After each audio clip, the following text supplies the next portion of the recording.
खुशकिस्मत बहू, एक दिल छू लेने वाली कहानी। मेरी मैरिज तय होने के समय से ही मोबाइल पर बात होने लगी थी मेरी इनसे। अच्छे लगे थे मुझे ये सुलझे हुए नेक इंसान। मैं अक्सर इनसे पूछती कि अगर मुझ में और आपकी माँ में कभी झगड़ा हुआ तो आप किसका साथ देंगे। इनका जवाब होता पता नहीं। बस इस एक बात के अलावा मुझे ये बहुत अच्छे लगने लगे थे। जब मैं पहली बार इस घर में आई थी तो बहुत अजीब सा लगा था सब। मेरे घर में सब कितना घुल मिल कर रहते थे। कभी कभी तो हम मजाक मजाक में किसी एक को चिढ़ाने के लिए उसकी थाली में रखे खाने को खा जाते, और यहाँ मजाल की कोई एक कमरे में एक टेबल पर बैठकर भी खाना खा ले। सब राजा बाबू हैं, सबको अपने कमरे में खाना खाने का शौक है। माँ से बड़ा डर लगता मुझे, जाने कब टोक दें। मैं कभी भी सुबह सुबह उठने की आदी नहीं थी, पर यहाँ नियम से जल्दी उठ जाती।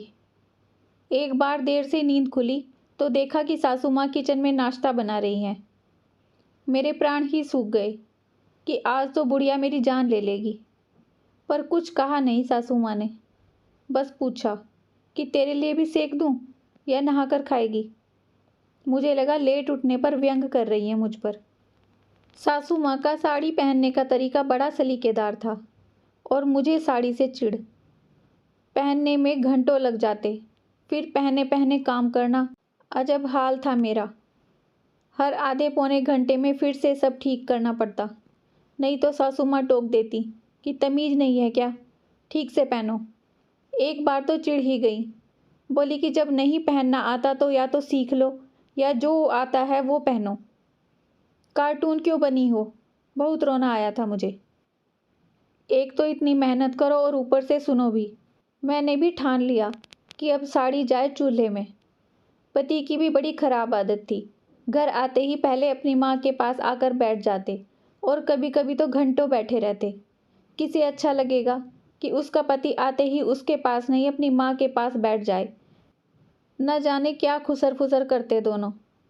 कई बार जब बहाने से उनके सामने आ जाती तो ऐसा लगता जैसे बात बदल दी हो उन्होंने। एक बार ऐसे ही टोह लेने के लिए चाय बिस्कुट लेकर गई तो सासू माँ बोल पड़ी, बेटा तू इतना परेशान क्यों होती है, कभी चाय कभी पानी, जा आराम कर या यहीं बैठ जा। उस दिन तो मैं चली आई, पर सोचा कि जब खुद ही कह रही हैं तो कल से साथ ही बैठूंगी। साथ बैठी तो लगा कि ये तो फालतू की बातें करते रहते हैं या मेरे सामने ही ऐसा बन रहे हैं। जब मेरा बेबी होने वाला था तो डरते डरते पूछा था कि बच्चे का क्या नाम रखेंगे माँ। कितना खुश होकर सासू माँ ने जवाब दिया, कान्हा। और मैं डर गई, पूछ ही नहीं पाई कि अगर बेटी हुई तो। न जाने क्या क्या सोचकर मैंने वे दिन काटे और मेरी बिटिया हुई तो पिछले 10 दिन से रामायण पढ़ती माँ की आंखों में आंसू देखे मैंने। खुशी के थे या दुख के पता नहीं, पर महीनों तक उसकी मालिश से लेकर खिलाने सुलाने तक सब काम इतने जतन से करते देखा तो आज इतने सालों बाद मैं सोचती हूँ कि मैं खुद अपनी सासू माँ में माँ खोजती थी तो क्या मैं खुद बहू की जगह बेटी बन पाई थी। पता नहीं क्यों हम बहुएं अपनी सास में माँ को खोजती हैं। अगर सास मेरी सासू माँ जैसी होती है तो ईश्वर से प्रार्थना है कि मेरी अपनी माँ अपनी बहू के लिए मेरी सासू माँ जैसी बने। एक खुशकिस्मत बहू। दोस्तों, कैसी लगी ये कहानी आपको? अपने विचार कमेंट्स में ज़रूर बताइए। अगर अच्छी लगी है तो लाइक शेयर सब्सक्राइब करना मत भूलिए। अपना खूब सारा ध्यान रखिए, खुश रहिए, मुस्कुराते रहिए।